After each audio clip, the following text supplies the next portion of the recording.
Welcome back to another episode of Measured. We have John Hass with us again today. Welcome, John. How's it going, Logan? Really enjoying your hat you got on today. I'm a liability. Amen, you are. Today we'll be talking about Google rolled out March 2026 update and kind of how that affects sites, your site versus sites that you've been posting on. Essentially, it's kind of the whole topic of today. We'll have our customer question along with our featured project.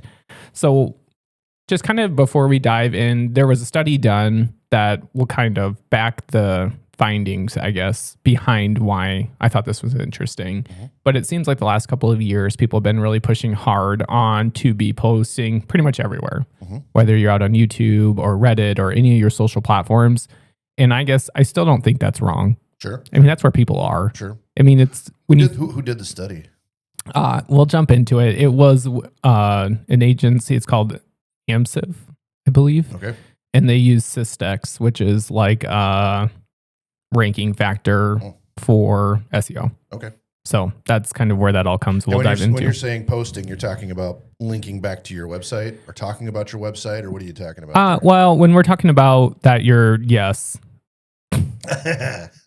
What I mean is your content that you're sharing going out on everywhere else versus taking the time to post it on your own. Okay. So it's really being out there sharing, whether it's a post, whether it's a video, whether it's just an image, whatever you're posting out, I guess is when I say post, is content that is not living on your own. In your world. Yes. Okay. You're sharing everywhere else, right? But you might not be sharing in your own platform. Sure.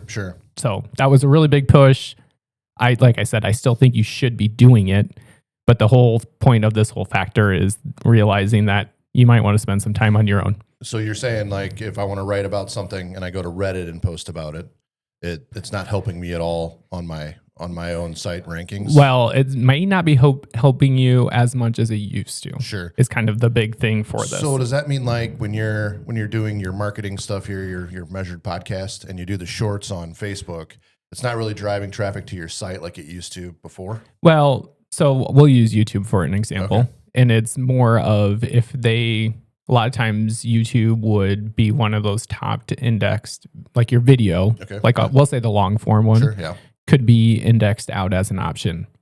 I'll go back to when we had Hanson's. Yeah. Our like Peter Millar videos were page 1. Okay. Like you would be able to see our videos, whatever topic we were talking about when that came in the store. Sure. You would find those before you would ever find like our link to go to our store. Okay. Like you would see our YouTube channel because it got so competitive. Well, that's part of this update is kind of talking about how that has changed. And so I'll jump. So they're actually removing like, Google's actually removing like people going to their own site, their own like site. Well, that's kind of part of it. Well, so let me dive a little bit into the study first. Stop talking. No, you're good. So Google's most recent core update tells that first-party brand sites gained visibility over aggregator sites. And so an aggregator website is a website that collects and republishes other people's content. Think Yelp, Angi, House, HomeAdvisor, BB listings. Craigslist. Yes. It even like user-generated content platforms like YouTube, Reddit fall in a similar category. And so it's kind of figuring out with the study, and which I'll dive into here in a moment, that your website is now more powerful than it ever probably has been, especially in the last couple of years. I think AI has been a huge driver for this. I was just going to ask that. Like, do you think that AI is the cause of this? So right now when I Google something, it usually shows me an AI result first, thus making people so they don't click on websites to drive traffic to them. So in order for Google to stay relevant, they need to go back to their roots kind of and get people to click a link to go to somebody's site. Yes. A relevant site. Well, and so the thing too is when you're thinking of like when you are in ChatGPT or you're in Perplexity or even in Google when they're giving you AI overview, we've had this in other episodes, even when you're doing paid, it's stealing your clicks. Yeah, right. Because they don't have to go click on something to get the answer because the answer is being displayed. Right. And so it's that whole concept of you have to think about if it's like a HomeAdvisor or something like that, they're not going through and going to reference, like, here's Angi, here's a list of all the greatest plumbers. Right. They're just going to tell you who you should choose for the plumber in your area, Right. which goes back to the customer site. It's not taking you to another list of people. Correct. It's giving you the source. Right. And that's kind of the whole study is about. So the study was done. It was Lily Ray and the team at Amsive analyzed U.S. search visibility data after Google's March 26 core update that finished rolling out on April 8th. The data used... Does Google actually announce when they do these rollouts, or is it like a surprise? No, they usually say, like, they call them core updates. Right. But they don't say what's in them, or they do? You don't always know. I think they usually kind of give you an overview of what's happening, but you don't know how it's going to affect you, if that makes sense. Do you think that they tell some people fake stuff, and then they can smoke out the mole? Probably. It would make the most sense. Yeah. So they use data from SISTRIX, which is an SEO measurement tool that tracks 1 million keywords and assigns each ranking domain a visibility score based on how often it shows up and how high it ranks. So it's like an overall average on whether, I mean, you have to think, these are huge sites. Right. The average, like, majority of websites track below 0.1. So what they're doing is they've got these keywords, million keywords. Correct me if I'm wrong, because I have no idea. They have got these million keywords that they track over time, and they see how the core updates change these keywords. Well, so in this one, they would have looked at how they were tracking before the update and how they tracked after. Right. So they do it over time. Yep. Yeah. So realizing that almost everyone or most average sites are 0.1, YouTube had dropped 567 points in 2 weeks. Well, to be fair, most of the content on YouTube is garbage now anyways. So like the shorts, I hate them. That's where we get all of our recognition. Doesn't mean I have to like them. You don't have to like them. They're powerful. Yeah, well, I think that they're a brain drain. Anyways. So YouTube took the largest single domain hit. And for comparison, the largest one in recent was in December 2025, and that was Wikipedia. But YouTube's loss was 30% larger than that. So Reddit, Instagram, and X all posted significant losses too. TripAdvisor, Yelp, and Expedia got hit hard on the travel side. And, well, I just kind of mentioned Wikipedia went back on the loser list like they were in December, just for losses. Well, a big banner ad they put at the top that asks for money every single time I go to that site, and I want them to be at the bottom of the list. I don't feel like I ever see them referenced anymore. Really? No. They must target me then, because I see it every time I go to that site. Like, what are you searching that you want on Wikipedia? I don't think we can talk about that on this. Yeah, let's move on. Logan's joking. He doesn't want John to answer that. So on the winning side were brand sites, which just mean be like your own personal site, Right. a company site. Like a Peter Millar. Yep. Government domains. Oh, shocker. Always winning. Original content publishers gain ground. Pattern repeated across travel, jobs, health, finance, and entertainment. To sum it up, the company that owns the thing over the platform people use to talk about the thing. If you were going to try to get a backlink on a Gov website, what's the darkest way you would do it? The darkest way? because you could probably buy a backlink on a Gov site, but like if you were going to try to sneak in there, what would you do? I don't know how you can sneak in on someone's website. Well, I mean, like make a fake, I don't know, medical thing or something and get it referenced on a Gov website. I mean, that would be some dedication to get it to be published. Yeah, but think about the power how high it would rank. The power. Yeah. There's a lot of power when it comes to that. Yeah. So it has shown though, since this study was done, that some of the people that were dropping, including Reddit and Indeed, already have started bouncing back. Because they've changed the way they do things, or because Google realized that they'd screwed up something in their update? I assume the update, the algorithm got adjusted a little bit. Sure. Because you still, if you're looking for a job, you're going to go to one of these sites. Yeah, but I'm not going to go to Google to search for the job. No, that's what I mean. Yeah. Like you're going to go to ZipRecruiter, you're going to go to Indeed, you're going to go to any of those large platforms, and you're not going out to every one individual site And I've never, I guess I'm not looking for a job. Yeah. So I haven't went to like a ChatGPT to say, hey, I'm looking for a job in this field. Yeah. What do you have? Yeah. I would assume it references Indeed and stuff. I'll have to try it. I have no clue. I was looking at my access log the other day for some website. I can't remember which one. I was looking for errors or something. And I actually saw ChatGPT in the access log. Oh, really? Yeah, crawling the site or whatever. That's crazy. Yeah. Did it? Especially since it's mine, so you know that like there's no good information on it at all. That's so crazy. So kind of why the brand sites are winning over aggregators. We kind of already talked about it. One of the reasons is chat or Perplexity or any LLM that you're using. They are sourcing you. So you're saying something like, we go out and we do blog posts on our website, human created blog posts, human research created blog posts, put that on your site.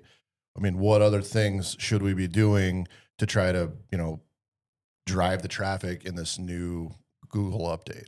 Yeah. So kind of for 2026, like when you start to think of when's the last time you touched your site, there's like 3 different things that you have to focus on. And one is like the user. So like your customers coming to your site. And a lot of that is what is your messaging? Like, and you have about 3 to 5 seconds to capture their attention. Right. So who you are, what you do, and the path you want them to take. So that's part of it. How fast it loads, speed, especially on a phone. Right. Almost all of our sites that we help with marketing, that we track all the data through. I think I can think of one out of many that desktop still leads them in visitors, but everyone else is mobile. Interesting. It's like 60-40, 70-30. I cannot browse on my phone. But you have to think like, and someone is just looking for something quickly, like they're on their phone. I mean. So the second is Google, which is always still there. It is making sure you have the right structure, the right hierarchy of your, just how you build out properly building your website is really all that means. Sure. Structure or your schema data, which just pretty much tells Google, and it also very much helps with the AI. That's the XML thing. That it can crawl through. And it knows what it is. And then the last is just your conversational format for content. FAQs, really easy to put on your site if you don't have. Those are all just little things. A lot of it comes back, like if you haven't touched your site since 2024, like now's the time. Okay. But it's not about you need a new site. Sure. It is just taking and making sure your site is ready for today. And maybe in some ways a brand new site's a bad thing for you because you have to think about all of the links that you created on the old site that are indexed in Google. You got to think about all of that when you build a new site, right? It becomes a huge hindrance, right? You might be really ranked high with this one page. Well, now on a new website, now what happens to that one page, right? You have to do all the right things if you want to swap out your site, especially if you're jumping from one platform to another. You're talking about like the CMS, like WordPress. Yes. Joomla. I don't even know if Joomla is a thing anymore, but I don't know either. But yeah, if you're coming, so for instance, our feature project today, we took them from Wix and brought them onto WordPress. Every time somebody says Wix, all I think about is the fuel filters. Not the fuel filter. It's a different CMS. All right. But the whole thing about it is the URL structure is completely different. Right. It's just how Wix puts it out and how WordPress does it. Well, we had one that we worked together on. I remember that they changed the domain. And so we had to do the correct redirects to the new pages from a completely different server. So we moved the domain to a new server, created redirects that redirect to the new website. It was a pain. Yeah. Well, I'm like, hey, if you really are switching a domain, that's even more work. But I'm not saying it's not worth doing, but I wouldn't just switch it to switch it. Sure. So that's a large thing about it. Right nowadays, I like to call them money pages. And they're just, the more you can give on actual data that people want. So yes, you can go put out a blog. And yes, usually anything that's ranking for informational content. So like a keyword you can have commercial, transactional, informational. I think there might be one more. Like it gets assigned a category. Sure. And usually with AI, when it's giving back results, I mean, most people are asking a question, so they're giving an answer.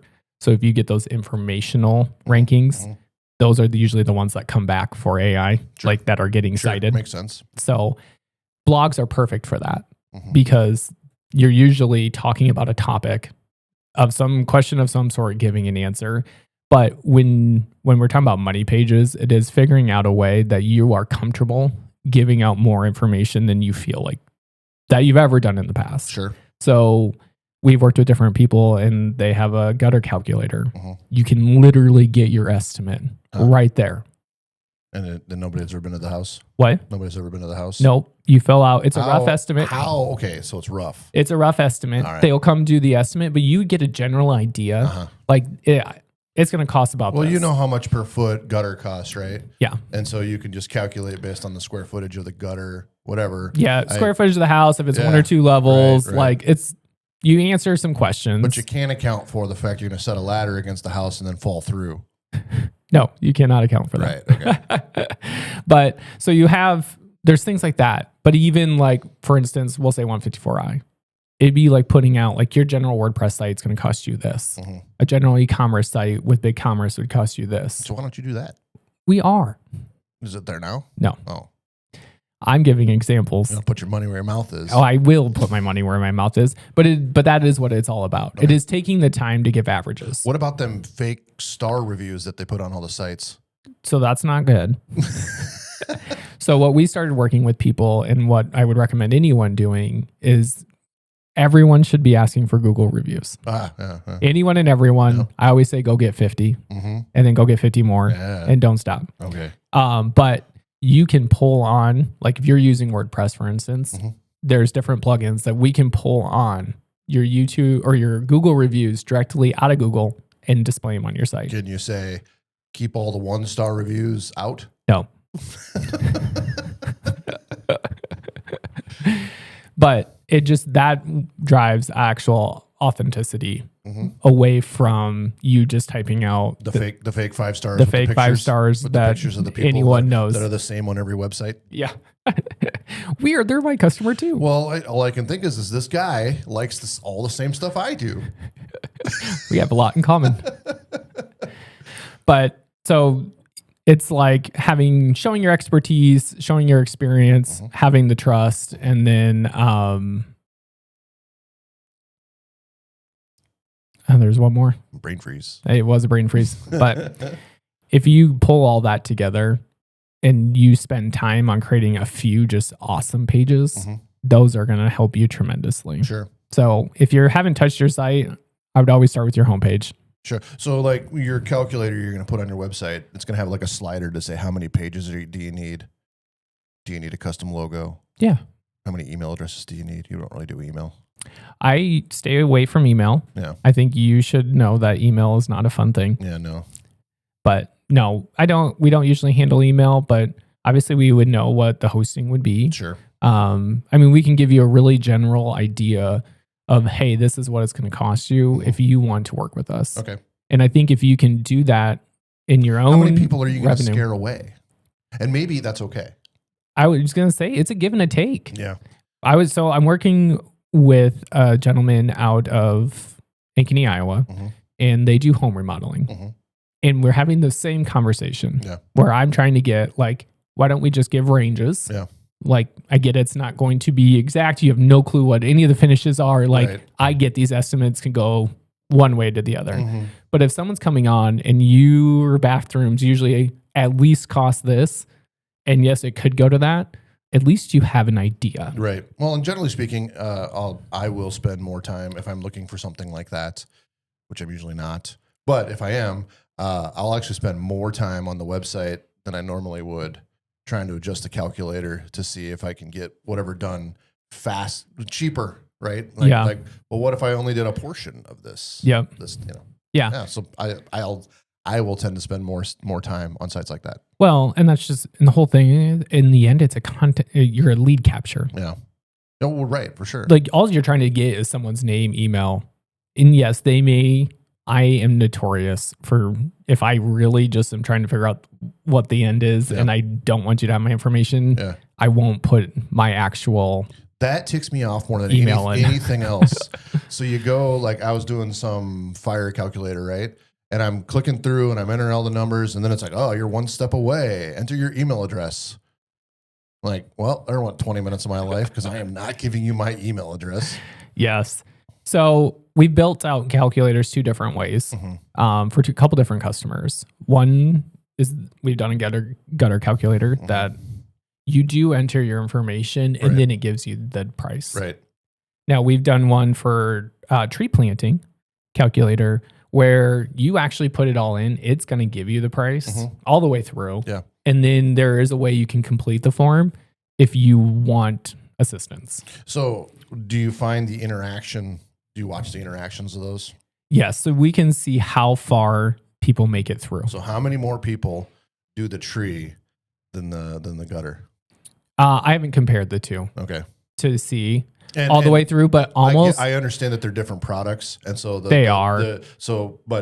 the price points are way different. They're way different. But I mean, if I'm looking for a tree, I don't want to overpay for a tree either. Well, so you don't get the price of the tree; it's the planting of the tree. Okay, whatever. The planting of the tree.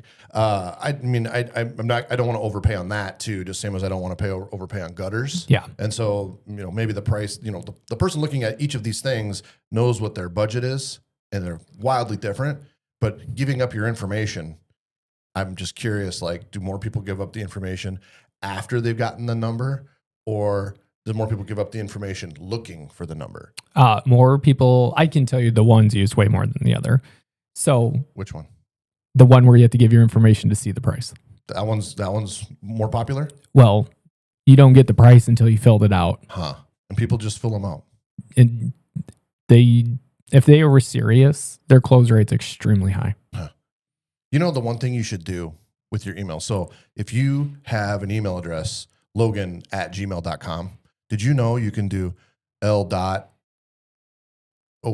Yeah. And so then you can figure out who's selling your email address. I've done it before, not for that purpose, but I somehow was registered under something.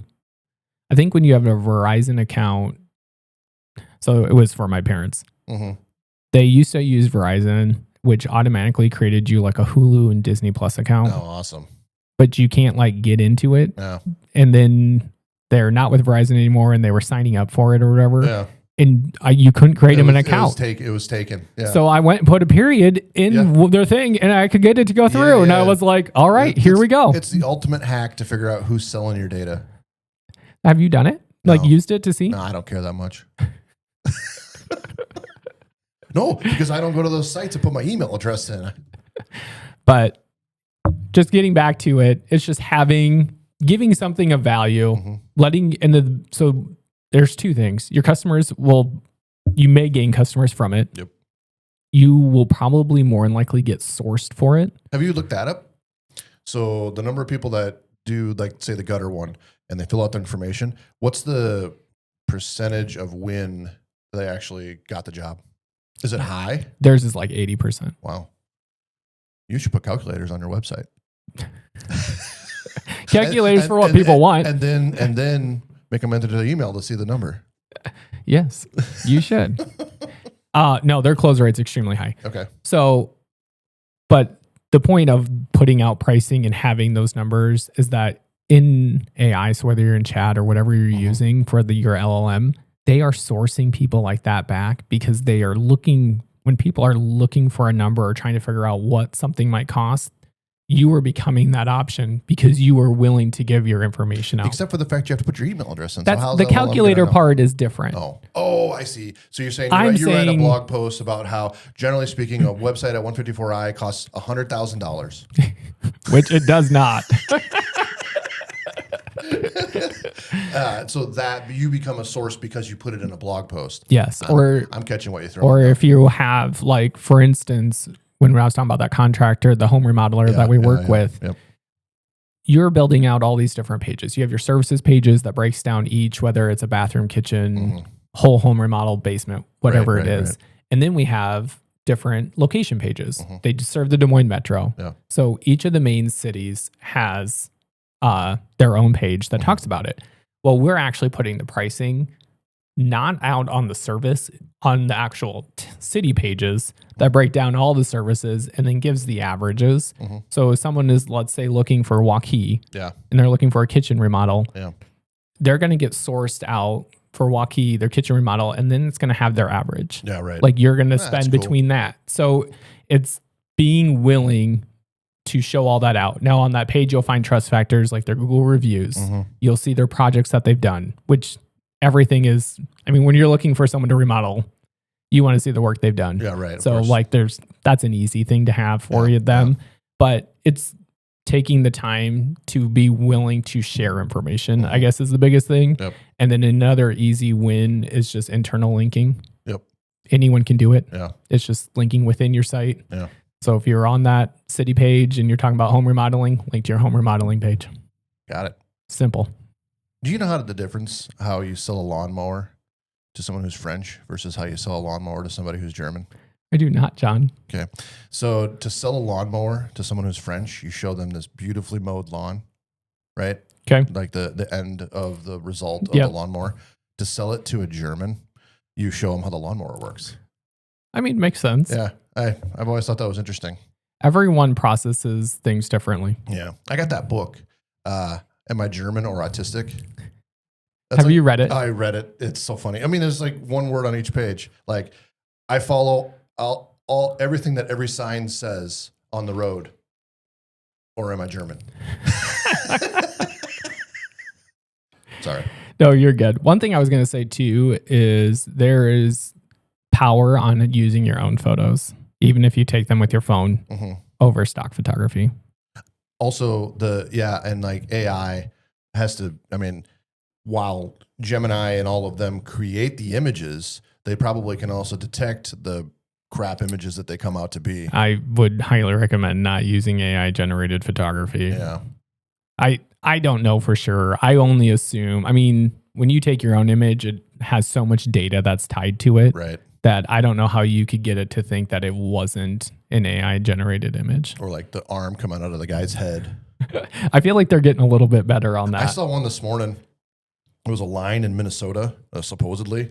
And when you zoomed in on the picture, it was like one guy's arm went through the other guy's arm and then pointed down. It was weird. It was like the weirdest arm. Usually hands. Well, it used to be hands. They're pretty good at hands now. Font is usually still an easy, but the fonts, text is even getting better. Yeah. But usually you can look at some text and it's awful. AI used to not spell. It used to say, write this, and it would get it wrong. Yeah. No, I'm like, there's usually still your tells, but it's going to get better and better. Yeah. And I guess I'll just say, I say it in all the episodes, don't just ask AI for some content and copy and paste it on your site. You need to edit it. If you want it to be of any value. That's the way those teachers are catching the cheating students is they make you turn auditing on in your Google Doc. Okay. And so if you copy directly out of AI and paste it, it's going to show that sequence. Oh, wow. Yeah. I mean, I guess that's one way to do it. So word of the wise for anyone who's using content from AI, type it. Yeah. Or don't cheat. I guess that should have been the first option. That would have been a good option to start with. That's funny. Well, and we've talked about this on different our Zero Downtime podcast, but we just opened up a position for 154i, and there's some resumes that came in that were definitely AI generated, and they're pages on pages on pages. Yeah. Too long, didn't read. Look, we interviewed down in Des Moines and unfortunately didn't hire anyone. We got hundreds of resumes, right? Yeah. It was ridiculous. If it was more than one page, I threw it away. Yeah. I didn't even read it because you just need to stand out in one page. That's it. Yes. And I don't need to know everything you think you did every day. I respect that the person probably has a lot of knowledge, right? But put it in one page. The ones that... Don't put your picture on it either. Like, I don't need to know what you look like before I call you and interview. I want to know what your skill sets are on this page. And that's all I want to know. I don't need your picture. You're not getting hired off your looks. Yeah. Well, thank you. And your I'm a liability hat. I realize now that I look ridiculous in this hat because my head is so big. You said it. And it was like so cheap on Amazon. I love that you felt like you needed to purchase a hat just to wear for this. Yeah. You should have seen the ones I didn't get. They probably would be pushing the boundaries of appropriateness. I'd like to see you actually track my head the entire episode with the blur out. Challenge accepted. We're going to jump into our customer question today. And this is a fun one. Is it worth sponsoring local events? I'll let you go first. Do you want me to answer the way you're going to answer, or do you want me to tell you the truth? Maybe Logan goes first. I'll be gentle. So I enjoy sponsoring local events, being a part of the community, all of that. We do. Yeah. And 154i does. I am often disappointed with the results of sponsoring local. If you're usually there's different sponsorship levels, you'll have your gold, silver, and bronze or whatever, right? And if you're a gold level sponsor, you get your logo on the stage banner, but it's always like 3 inches, right? Yep. And maybe an honorable mention, but a lot of times there's not a booth for the gold level sponsor or something like that. Like at a trade show, if you're a gold level sponsor, you get like prime placement. You get, maybe you do the after hours drinks and the social hour, right? Yeah. You're sponsoring that. And like, basically people come up to you for that. It's like they drive traffic to you. And I think that's one thing that the local events are missing. Yeah. What I was going to say is that sponsoring a local event really isn't marketing. Mm-hmm. Like it is you giving back. Yeah, you're giving back to the community. Yeah. Like that is all to me what it is. Yep. You can't track your return. You have no clue if it's going to help you. It's not going to hurt you, but it's really more of supporting the community. Unless it's a street dance that gets out of hand or something. Yes. Have you had that happen? No. Okay. But it was the only event I could think of that it could get out of hand quickly.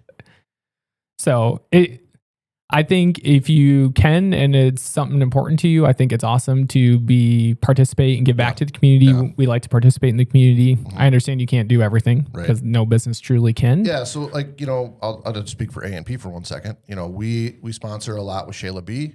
We sponsor a lot like the new scoreboard at the high school. Yeah. You can just say we support the school a lot. We do support the school a lot. And, because it's important. Our kids go there. Yep. So it's like, it's important for us to give back to them they've given to us or whatever. And, yep. We've done a few other events around town and, you always feel good when you've done it. Yep. I was like, we always support the Abin too. Abin. Yep. Cancer Center. I don't golf, but I eat the Subway sandwiches that they get and I drive a golf cart around all day. All day. Yeah. And I harass you guys. Of course. I mean, that's the most important thing. Who golfs quietly? Yeah. That's not a thing. Not me. Not you. So the customer that was asking me, it was kind of funny. It was... Oh, so somebody actually asked you that? Yeah. Oh, I thought you just made those up. No. Thanks, Sean. So we were having a conversation and he was wondering about sponsoring a banner at a baseball field. Yeah. And it's up in Milford. Mm-hmm. And I just kind of smiled and said, well, ours is going to be a couple down if that helps you answer it. And he just kind of laughed. He's like, well, I guess I know what you think. So I don't know. Like I said, it's really about giving back to the communities. Mm-hmm. And like that one's not even our community, but we do serve businesses out of that community. Yeah. So. Well, I mean, and how much can they really tell about you from your banner? They can't. Nothing. I mean. Like, you look at my logo here. Yeah. It means nothing. And that's what our banner has on right. It literally is nothing. Yeah. It's just brand recognition. All of a sudden, then you see a van driving through town with our logo on it. And so, I've seen that at the baseball field. Yeah. So, obviously, it's always up to the discretion of the business, but it's something that we do. Be careful at street dances.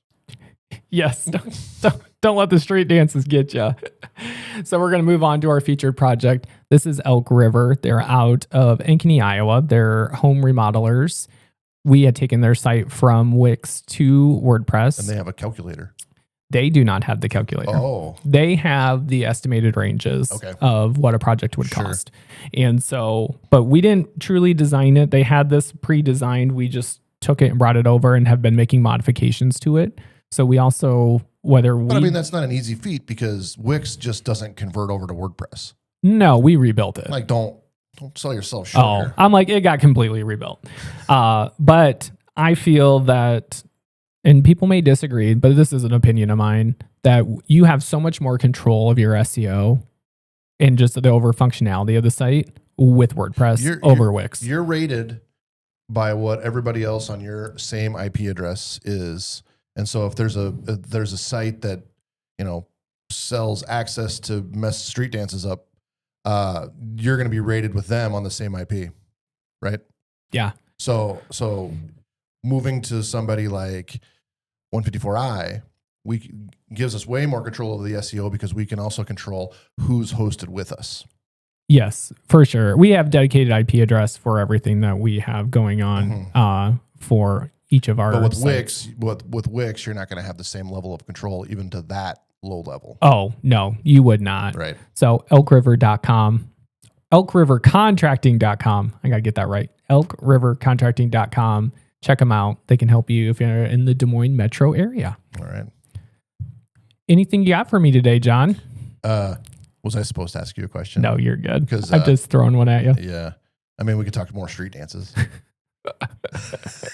We appreciate everyone tuning in today. Please like, comment, and subscribe on whatever platform you're listening to. We'll catch you next time. Yeah.